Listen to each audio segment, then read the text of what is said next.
Olá pessoal, bem-vindos ao nosso canal A História Bíblica da Criação. Neste vídeo vamos falar do passar dos dias e também o que pudemos aprender sobre o tempo através da história. Então vamos lá.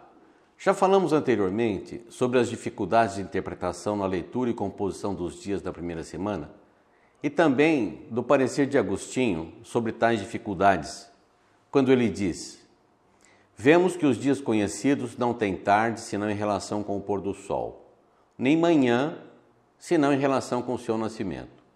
Pois bem, os 3 primeiros dias transcorreram sem sol, pois sua criação, segundo Gênesis, se deu no 4º dia. Mas de que luz se trata e de que movimento alternativo? Sejam quais forem a tarde e a manhã feitas, é certo que nos escapam aos sentidos. Deixando de lado a observação de que a luz é citada sem uma fonte relacionada, como ainda veremos em outros vídeos, 2 outras coisas chamam especialmente a atenção em seu parecer. Primeiro, a suspeita de algum movimento alternativo implicado na composição dos dias, ou seja, de um movimento que não conhecemos ou que não estamos habituados.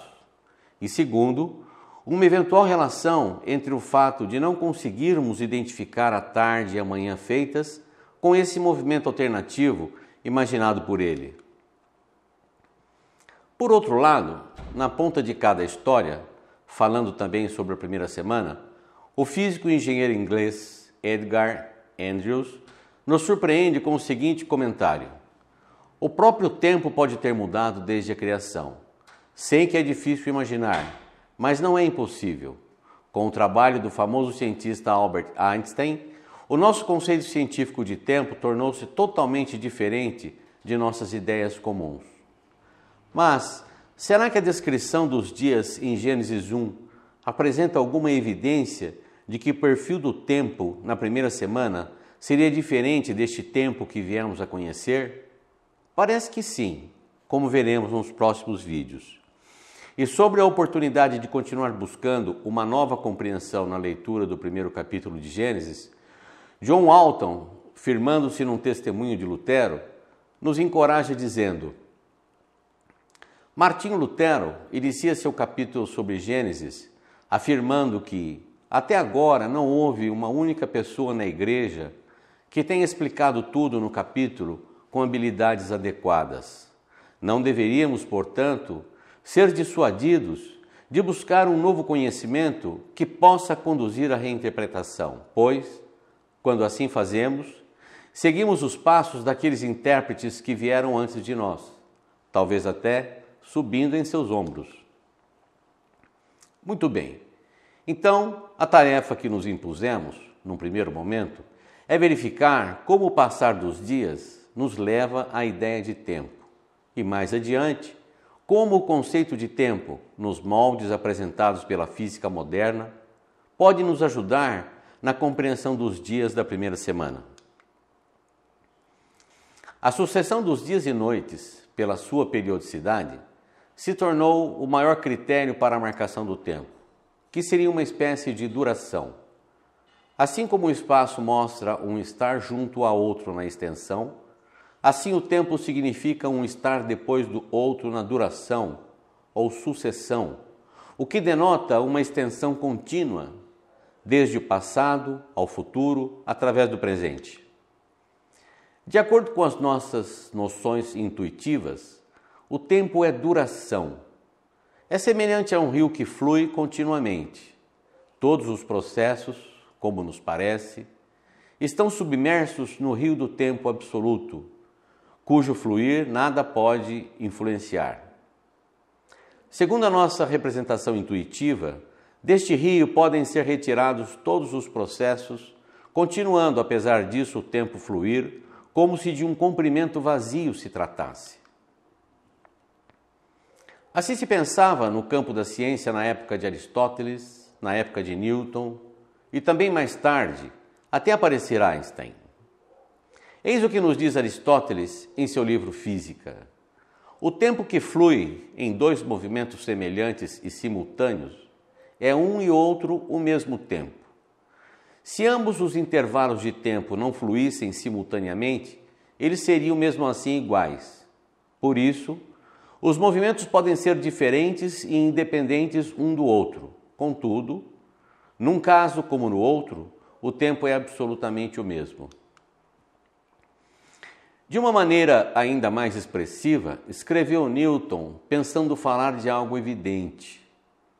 O tempo absoluto, verdadeiro, matemático, tomado em si mesmo, sem qualquer relação, seja a que corpo for, flui uniformemente em correspondência com a sua própria natureza. Entretanto, várias vezes se observou que a ideia do tempo absoluto estava longe de ser assim tão evidente, remontando algumas alocuções a tempos distantes. Agostinho, por exemplo, afirmou que tempo e movimento deviam ser mais cuidadosamente diferenciados um do outro do que o eram por Aristóteles.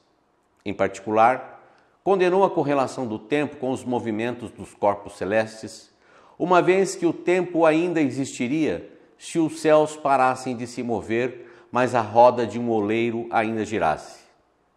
Pois haveria alguma duração temporal, representada por cada revolução da roda, e um certo número destas ainda teria lugar no intervalo de tempo que chamamos dia, mesmo que o movimento do Sol tivesse cessado.